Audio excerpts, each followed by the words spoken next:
Everyone, welcome to L2A classes. So यहाँ पर अब आपका एक दिन बचा है जस्ट प्रीलिम्स के लिए।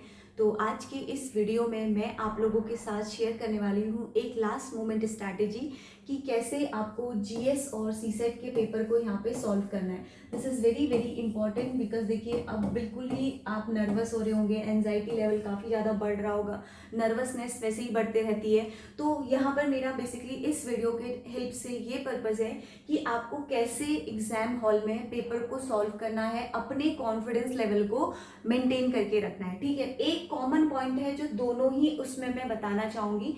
यहाँ पर देखिए आपको ना अपने स्टार्टिंग के 15 मिनट में कॉन्फिडेंस को लूज नहीं करना है। क्यों नहीं करना है? पूरा का पूरा गेम आपका 15 मिनट के स्टार्टिंग का है। अगर 15 स्टार्टिंग मिनट्स में आप अपने आप को नर्वसनेस फील करते हो, आप डाउन फील करते हो, तो आप आउट ऑफ द रेस हो जाते हो पहले ही 15 मिनट में। ठीक है, ये मत सोचिए कि स्टार्टिंग के कुछ क्वेश्चन को देख करके पेपर बहुत डिफिकल्ट है। अपनी स्ट्रैटेजी ऑन द स्पॉट बनाना है जीएस के एग्जाम में। ठीक है, वहां पर आपको टेंशन नहीं लेना है कि पेपर बहुत ज़्यादा डिफिकल्ट आया है या कैसा है। अगर आपके लिए डिफिकल्ट है तो सबके लिए डिफिकल्ट है, आपके लिए ईजी है तो सबके लिए ईजी है। ठीक है, तो कट ऑफ भी उसी अकॉर्डिंग डिसाइड होती है। अगर पेपर बहुत ज़्यादा डिफिकल्ट है तो लो कट ऑफ रहती है, पेपर ईजी है तो आपकी हाई कट ऑफ रहती है। तो आपको वहां पर टेंशन नहीं लेना है। ठीक है, अब बात करते हैं बेसिकली हम लोग सी सेट को लेके कि कैसे आपको लास्ट मिनट में एग्जाम हॉल में सी सेट के लिए क्या स्ट्रैटेजी अपनानी है। ठीक है, ध्यान से सुनना है। देखो सी सेट में मैंने आपको हर एक क्लास में बताया 3 जो बेसिक सेक्शन है। सबसे पहले आपका यहाँ पे आता है रीजनिंग, फिर आपके आते हैं कॉम्प्रिहेंशंस एंड आपका यहाँ पे आता है मैथ्स, जिसमें कुछ अर्थमेटिक के क्वेश्चंस आपके होते हैं। ठीक है, और टोटल नंबर ऑफ क्वेश्चंस आपके कितने रहते हैं? 80 रहते हैं। ठीक है, और आपको 2 घंटे में इस पेपर को सॉल्व करना होता है। ठीक है, समझ में आ रहा है? अब एक बात बताओ, सीसेट का जो पेपर है वो आपका सिर्फ क्वालिफाई नेचर का है। ठीक है, अब मुझे एक चीज समझ में नहीं आती है, जो बहुत सारे स्टूडेंट क्या करते हैं, आप क्यों पेपर में डिफिकल्ट क्वेश्चन को देखते हो? आपको 80 में से मैं कहती हूँ कि टोटल अगर 80 क्वेश्चन है, ठीक है, 80 में से 20 क्वेश्चन को आप देखो ही मत।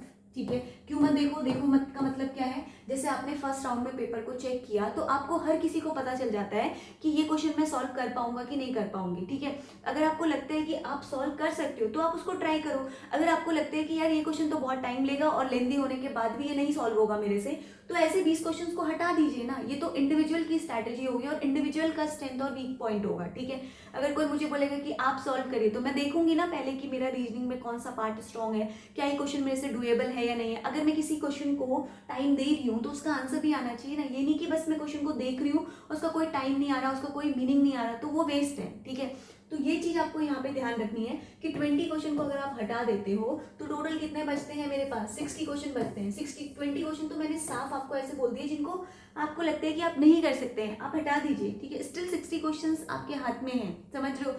इन 60 क्वेश्चन में अब आपको ये नहीं करना है कि 60 में भी 30 सेलेक्ट कर लो, 40 सेलेक्ट कर लो, वो नहीं होगा। वो पहले मैंने आपके नेगलेक्ट कर दिए हैं 20 क्वेश्चन। अभी 60 क्वेश्चन वो क्वेश्चन होने चाहिए जिनको आप डुएबल हैं, जो आप कर सकते हो, समझ लो।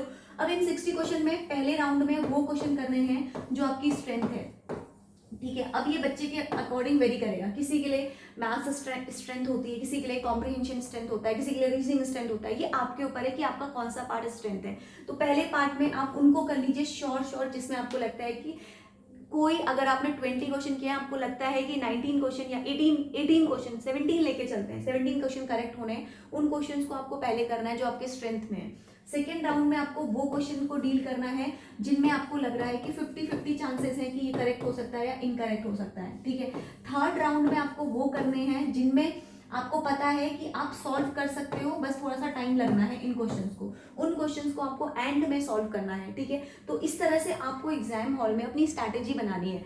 अगर आप 60 क्वेश्चन में, मैं तो सिंपल कहती हूँ आपको, अगर आप 60 क्वेश्चन में आप 45 to 50 क्वेश्चन अगर आप करेक्ट करते हो ऑन एन एवरेज, आप एक्यूरेसी के साथ सेलेक्ट करते हो, तो भी आपका सी सेट पेपर क्या हो जाएगा? क्लियर हो जाएगा। ठीक है, पूरा का पूरा जो गेम है ना, ये हमारे माइंड का है। हम पहले ही ये सोच के चलते हैं कि लास्ट ईयर टफ आया था तो इस बार और ज़्यादा टफ आएगा। आप क्यों सोच रहे हो? आप खुद से क्यों प्रिडिक्ट कर रहे हो कि एग्जाम का लेवल टफ आने वाला है या ईजी आने वाला है? आपने तो पेपर सेट नहीं किया है ना।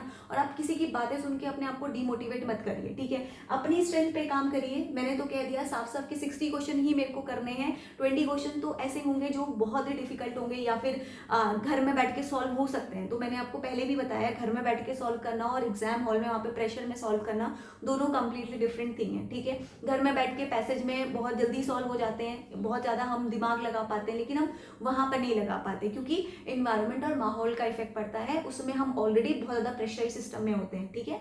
तो उस प्रेशर को रिलीज करने के लिए आपको 20 क्वेश्चन को ऐसे कर देना है कि यार नहीं होगा, ये मेरे को देखना भी नहीं है, मेरे को 60 क्वेश्चन पे डील करना है, लेकिन वो 60 क्वेश्चन ऐसे होने चाहिए जो डुएबल हों, ठीक है। अब आप उनमें भी तुक्का लगाओगे तो फिर नहीं काम बनेगा, ठीक है। तो इतना तो आप सबने ऑलरेडी पढ़ा ही होगा कि यहाँ तक आप कर सकते हैं। तो आप बिल्कुल भी मत टेंशन लीजिए, बहुत ही कूल होके अपना एग्जाम दीजिए, अच्छे से पेपर दीजिए, आराम से सीसेट क्वालिफाई होगा। सीसेट को बस ये मत सोचना कि मुझे सिर्फ क्वालिफाई करना है, क्वालिफाई से कुछ ऊपर मार्क्स तक भी करना है। अगर 80 क्वेश्चन है तो कम से कम 50 क्वेश्चन तो आपको करके आने हैं, सो दैट अगर कुछ क्वेश्चन में देखो कॉम्प्रिहेंशन के कुछ क्वेश्चंस हो गए या कुछ क्वेश्चंस में हमसे छोटी मोटी मिस्टेक्स हो जाती हैं, ठीक है। तो अगर हम शॉर्ट उतने ही क्वेश्चन करेंगे कि मेरा सिर्फ कट ऑफ पार हो, तो आपको प्रॉब्लम हो जाएगी। अगर कोई क्वेश्चन गलत निकल गया तो आप 1-2 नंबर से भी कट ऑफ से रह जाओगे। लेकिन अगर आप ज़्यादा क्वेश्चन करके आओगे तो उसमें कुछ क्वेश्चन करेक्ट हो गए तो आपका क्या हो जाएगा, इजीली कट ऑफ पार हो जाएगा, ठीक है। तो अब तो एक दिन बचा है, आपने स्ट्रैटेजी बनाई होगी, आपने मेहनत किया है पूरे साल, तो आपको अच्छे से एग्जाम देना है, अपने टेंशन नहीं लेना है। तो ऑल द वेरी बेस्ट, अच्छे से एग्जाम करना। और सेम चीज़ आपको जीएस पेपर 1 में भी करनी है, वहाँ पर भी आपको इनिशियली 10 मिनट्स लीजिए, ठीक है। मैं तो कहती हूँ 15 मिनट स्टार्टिंग के लो ब्रेन स्टॉर्मिंग करने के लिए कि मुझे कौन से क्वेश्चन को डील करना है, कौन से क्वेश्चन मेरे कप ऑफ टी नहीं है, किन क्वेश्चन को मुझे हैंडल करना है। पहले उन क्वेश्चन को सेलेक्ट करो एंड उसके बाद अपनी स्ट्रैटेजी के साथ हिट करो, ठीक है। ये सबसे ज़्यादा इंपॉर्टेंट है। तो यहाँ पर सबने बहुत कुछ पढ़ा हुआ है, तो यहाँ पे अब कोई ऐसे पॉइंट नहीं है कि एंड मोमेंट पे मैं आप बताऊँ और आप प्रेशराइज हो। बिल्कुल कूल होकर एग्जाम दीजिए and all the very best. Thank you.